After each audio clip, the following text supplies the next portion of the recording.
11-ші аудионы тыңдаймыз. Аудио мәтінді мұқият тыңдап, тірек сөздерін, мәтіннің тірек сөздерін дәптерге түртіп қоямыз. 11-ші аудио. Электр қуатын көп тұтыну, оны өндіруге жұмсалатын шикізат көздерін көп пайдалануға ғана емес, жаһандық экологияға да залал келтіруге.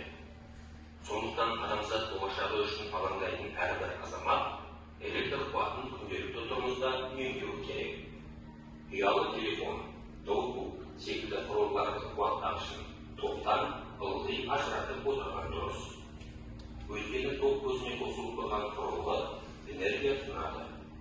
Бірер күнге басқа жаққа кетерде шамды өшіріп қана қоймай, ток көзінен теледидар, музыкалық орталық, егде ойнатқыштарды да суырып кеткен жөн. Олар токқа қосылып тұрса, аз да болсын энергия шығындап отырады. Қуат көзін керек ететін заттарды пайдаланғанда да мұқият болыңдар. Мысалы, киім үтіктеп жатқанда телефон шырылдаса, үтікті суырып барып, қоңырауға жауап беріңдер. Тағы бір тыңдайық. 10-ші аудио. Эксперимент. 11-ші аудио. Электр қуатын көп тұтыну, оны өндіруге жұмсалатын шикізат көздерін көп пайдалануға ғана емес, жаһандық экологияға да залал келтіруге. Сондықтан адамзат болашағы үшін алаңдайтын әрбір азамат электр қуатын күнделікті тұрмыста үнемдеуі керек. Ұялы телефон, ноутбук секілді құрылғылардың қуаттағышын токтан ылғи ажыратып отырған дұрыс. Өйткені ток көзіне қосылып тұрған құрылғы энергия тұтынады.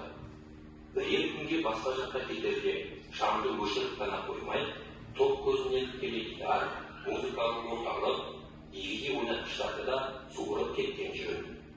Олар токқа қосылып тұрса, аз да болсын энергия шығындап отырады. Қуат көзін керек ететін заттарды пайдаланғанда да мұқият болыңдар. Мысалы, киім үтіктеп жатқанда телефон шырылдаса, үтікті суырып барып, қоңырауға жауап беріңдер.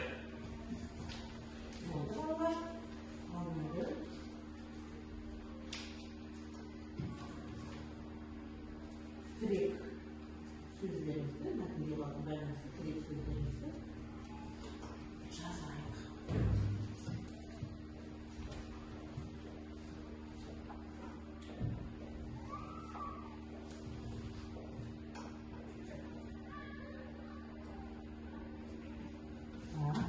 Болында ма? Ал тірек сөздер кім айтады? Алина? Энергия қуаты. Қалғанды көріп. Энергия қуаты, жаһандық экология. Жаһандық экология, экономика сөзді? Электр, энергия қуаты, жаһандық экология, қуат көзі, ұялы телефон, энергия тұтыну.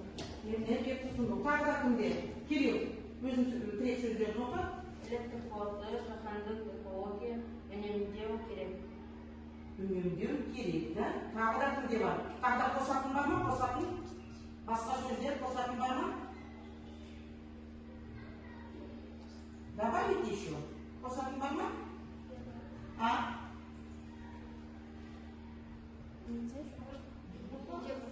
Ага, оқи ғой, тамадан. Тоқтан ажырату, күнделік тұрма, энергия тұтыну, энергия шығыны. Энергия шығыны. Жақсы. Ал енді балалар тақтаға назар аударайық. Міне, тірек сөздер. Оқып шық кім? Кирилл оқып шықшы.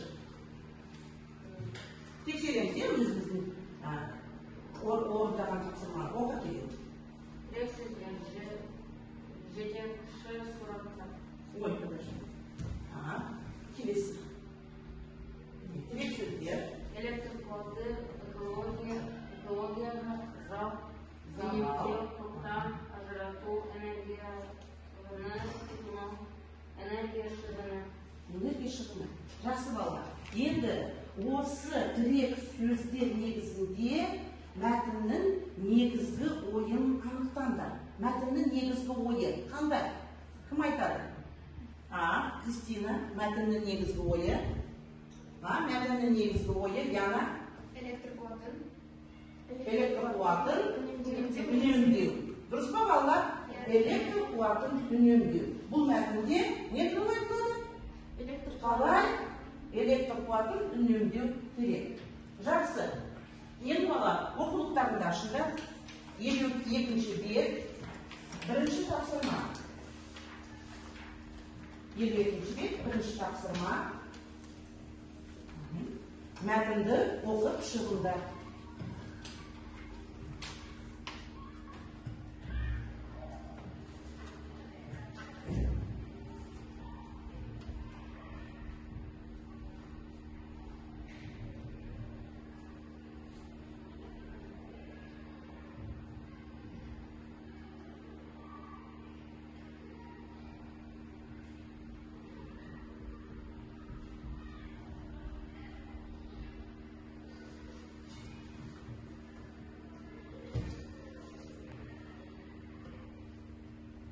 Болды ма?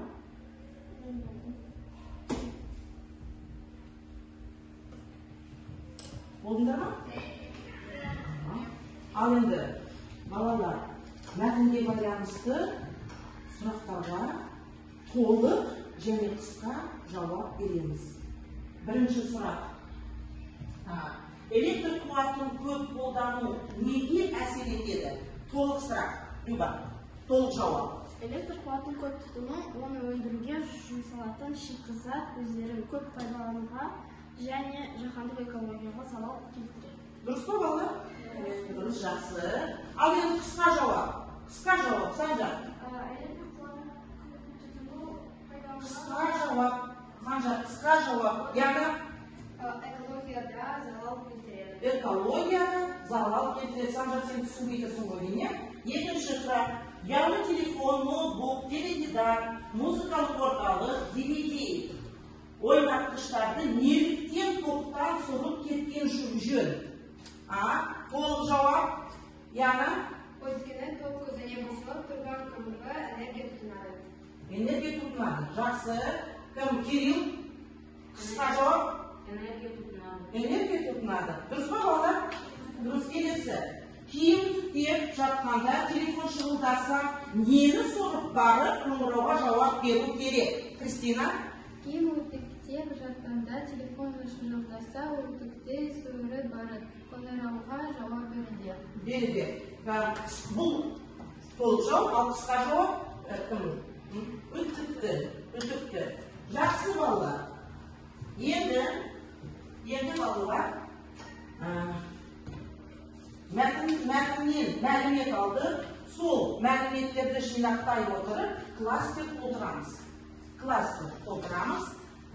Кластерде электр қуатын қалай үнемдеуге болады? Соны жазамыз.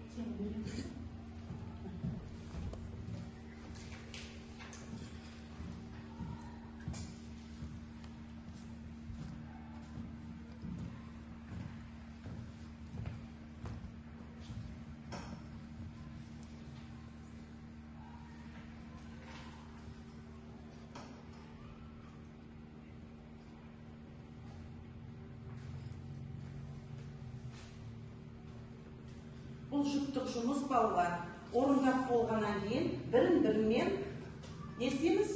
Алмастырамыз. Алмастырып тексереміз.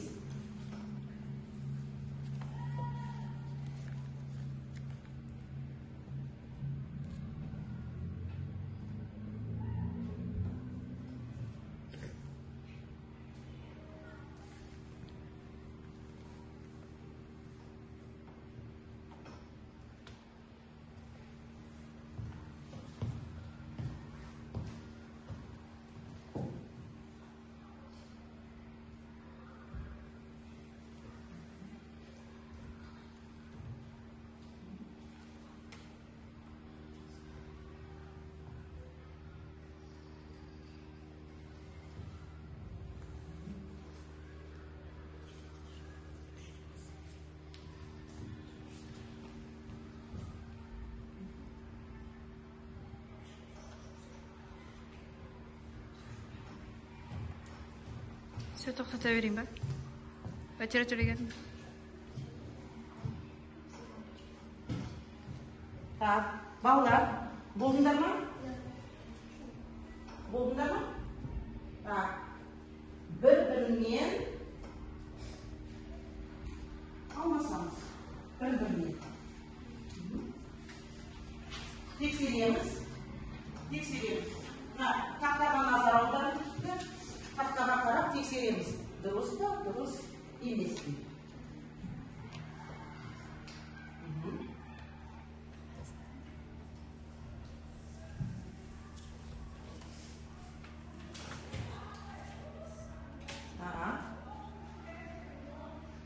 Сонымен балалар, электр қуатын қалай үнемдеуге болады?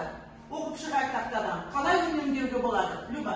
Киім істеп жатқанда телефон шылдаса, үтікті суырып, барып қоңырауға жауап беру керек. Жақсы. Так, Оля. Электр қуатын күнделікті тұрмыста үнемдеу керек. Үнемдеу керек. Санжар. Лампалардың орнына энергия үнемдеуші орындарды қолдану керек. Қолдану керек. Рамина. Жаңа китерге шамды өшіріп кету керек. Өшіріп кету керек. Жақсы, Данил. Уявный телефон, ноутбук, қуаттағышын ажыратып отырған дұрыс. Дұрыс. Жақсы, енді балалар біз білеміз, иә? Электр қуатын қалай үнемдеу керек. Келесі тапсырма балалар. Келесі тапсырма. Берілген мақал мәтелдерді керекті сөздермен толықтырыңдар.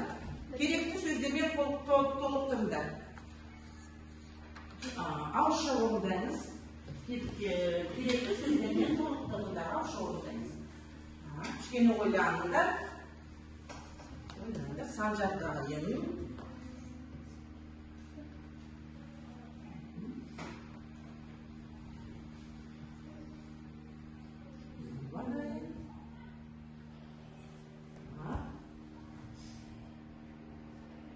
Ауызша балалар. Даниил, Осман. Так, болыңдар ма? Дайынсыңдар ма? Бірінші. Кім? Камил. Жеті рет өлшеп, бір рет кес. Дұрыс па балалар? Дұрыс. Так, Даниил. Есептей білгенін Білмегенін. Есесі кетпейді. Келесі Санжар. судың да сұрауы бар. Судың да сұрауы бар. Жақсы. Кім? Люба. Теңге тиыннан құралады. Яна. Көрпене қарай көсіл. Жақсы. Кирилл.